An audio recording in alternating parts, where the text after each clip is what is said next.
Hey guys, as I promised in my last video, I'm gonna do a discussion, kind of like rant about fencing Fire Ferret and why it's such a good card.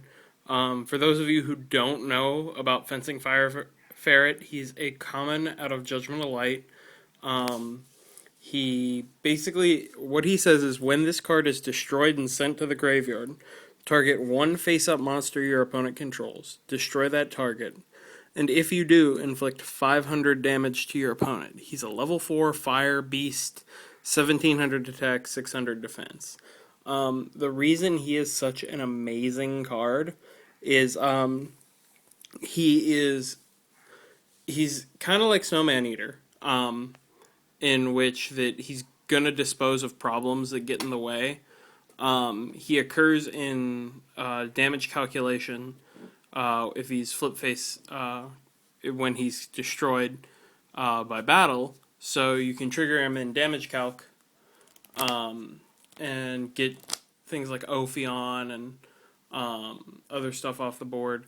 The other cool thing about him is because he says that if you successfully destroy that monster, he goes, and if you do inflict 500 damage to your opponent, you get to make things miss timing, like Shining and Pulsar, and those aren't quite as relevant right now. That's still really good to have against rogue decks, because you may end up playing heroes, or you may end up playing against Chaos Dragons.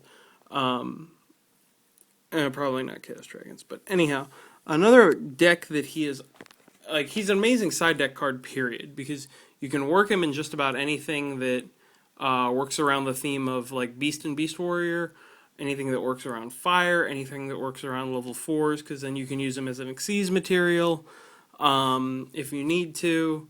I mean, he's pretty brawny. 1700 attack is nothing to scoff at. And like the deck he honestly shines the most in is Fire Kings, which is a deck that I have a deeply rooted love for, and if I could get the Wolf Barks, I would definitely play them. Two Wolf Barks in it, and I would probably be playing that deck as my main deck right now if I had the stuff to build it, just because it's such a good deck. But I'm not going to go into that right now. But basically, the really cool thing with Fire Kings and him and why he's so good is they have Yaksha now. So when your opponent destroys Yaksha, he's a whole nother target to hit with Yaksha. That's going to help you plus because your opponent runs over your Yaksha. And let's say you don't have the Garunix play, but you have him. He's just as viable of a target as Barong or Garunix, because he's going to let you pop your opponent's monster and then burn him for 5. And, I mean, we've seen the effect of cards like Cowboy and Black Ship of Corn and what they have done when it comes to, like, stealing games. Hell, even Gustav Max for a while there during the Agent deck piloted by Simon He format or two ago when he was running the double Tragodia. But like this card can very easily not just help progress the game in your favor by grinding out card advantage, as by being a good 1-for-1, but he may also be what wins you the game depending on where your opponent's life points are. You have 1300 and your opponent has like 400 left and they have this big burly monster out. Let's say they have out something with like 2500 attack. Just summon the Fire Ferret and ram it. If, they have no back row or anything, boom. Pop their monster, you have game.